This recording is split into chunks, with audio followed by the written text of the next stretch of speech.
तो जब हिंदुस्तान पनपने लगा, कश्मीर का मुसलमान पनपने लगा, बस राजीव जी मैं एक ही बात कहना लाली साहब, चाहूंगा बड़ी कि खबर आ रही है, बड़ी खबर का रुख कर लेते हैं। लाली साहब, मैं आपके पास आता हूं। बड़ी खबर, भारत पाक तनाव के बीच बड़ी खबर, प्रधानमंत्री नरेंद्र मोदी की हाई लेवल मीटिंग जारी है।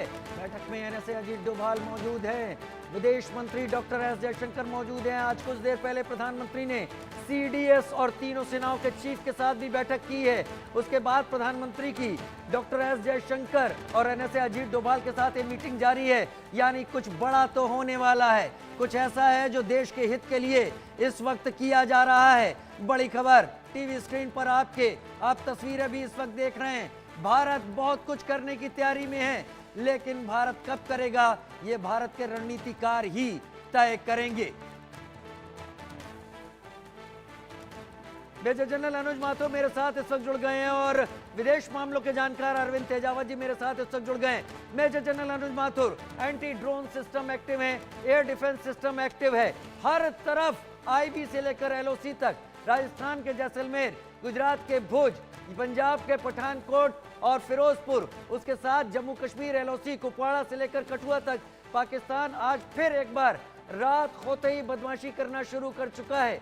क्या भारत पाकिस्तान को बॉक्सिंग रिंग में मौजूद एक बॉक्सर की तरह थका रहा है, या फिर भारत की ये शांति तूफान के आने के पहले की है? देखिए राजीव, पाकिस्तान एक बहुत ही निहायत ही घटिया देश है। ये मैं क्यों कह रहा हूँ, क्योंकि उसका देखिए, जब भी वो आप एक पैटर्न देखिए, जो हमारे एयरपोर्ट्स हैं जहां लड़ाई होने का खतरा है, हमारे वो तमाम एयरपोर्ट्स को बंद कर दिया है। कोई फ्लाइट वहां से उड़ नहीं रही है, कोई कुछ हो नहीं रहा है। पाकिस्तान में उसी टाइम पे अगर आप नोटिस करें तो मुझे लग रहा है कि उनकी जो डोमेस्टिक फ्लाइट्स हैं, कराची, पेशावर, कराची, लाहौर, कराची, इस्लामाबाद, उनके नंबर बढ़ा दिए गए हैं। उसके मैं वजह बताता हूँ कितना घटिया ये देश है। उनका ये सर, मानना मैं है। आपका रुख करता हूं। सर, मैं आपके पास आता हूं, डिटेल के साथ आप ही के पास आऊंगा। मनोहर केसरी मेरे संवाददाता मेरे साथ इस वक्त जुड़ गए हैं। मनोहर, जानकारी दें इस वक्त प्रधानमंत्री की इस हाई लेवल मीटिंग के बारे में। हम जानते हैं प्रधानमंत्री शाम को सीडीएस और तीनों सेनाओं के चीफ के साथ भी थे। देखिए, बिल्कुल आज प्रधानमंत्री नरेंद्र मोदी देर शाम से ही लगातार हाई लेवल की मीटिंग कर रहे हैं। उसमें अभी जो अपडेट है, जो हम अपने दर्शकों को बता रहे हैं, जब प्रधानमंत्री नरेंद्र मोदी विदेश मंत्री एस जयशंकर और एनएसए अजीत डोभाल के साथ मीटिंग कर रहे हैं।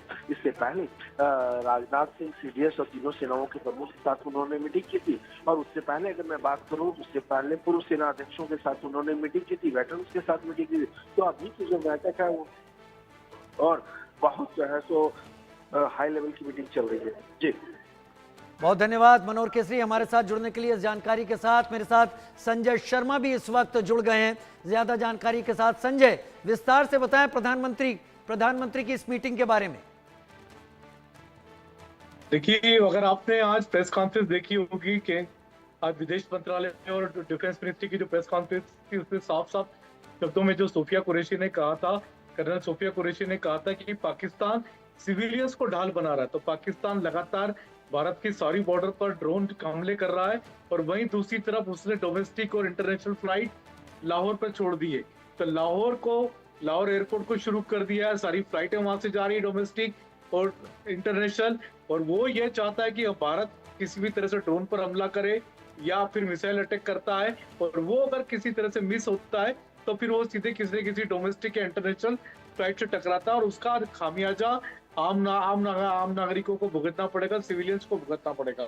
और इसको लेकर के वो दबाव बनाएगा फिर इंटरनेशनल लेवल पर। फिर वो विक्टिम कार्ड खेलेगा कि देखो हमारे यहाँ पर सिविलियंस को मार रहे हैं, यात्रियों को मार रहे हैं, यात्रियों को निशाना बनाया जा रहा है। तो इसको लेकर के प्रधानमंत्री नरेंद्र मोदी ने आज कई तीनों सेनाओं के प्रमुखों के साथ भी बैठक की, पूर्व सेना अध्यक्षों को भी बुलाया गया, तो उनके साथ भी बैठक की है। और अभी इस समय विदेश मंत्री एस जयशंकर अजीत डोभाल के साथ बैठक कर रहे हैं प्रधानमंत्री नरेंद्र मोदी, क्योंकि अब कुछ फाइनल डिसीजन लेना पड़ेगा। बड़ा निर्णायक क्षण आ चुका है कि अब इसमें बड़ा फैसला क्या लिया जाए, क्योंकि या तो पाकिस्तान को आपको या तो ऐसे ही छोड़ना है या नहीं छोड़ना है, तो फिर आपको कुछ करना पड़ेगा, क्योंकि वो लगातार रोज अटैक कर रहा है, रोज प्रोवोक कर रहा है। कल भी उसने 500 से ज्यादा ड्रोन भारत की तरफ छोड़े थे। आज भी हम देख रहे हैं शाम होते ही उसने ड्रोन हमला शुरू कर दिया भारत के पूरी बॉर्डर पर। तो ये जम्मू कश्मीर से लेकर के सीधे सीधे गुजरात बॉर्डर तक लगातार पूरा हमला है।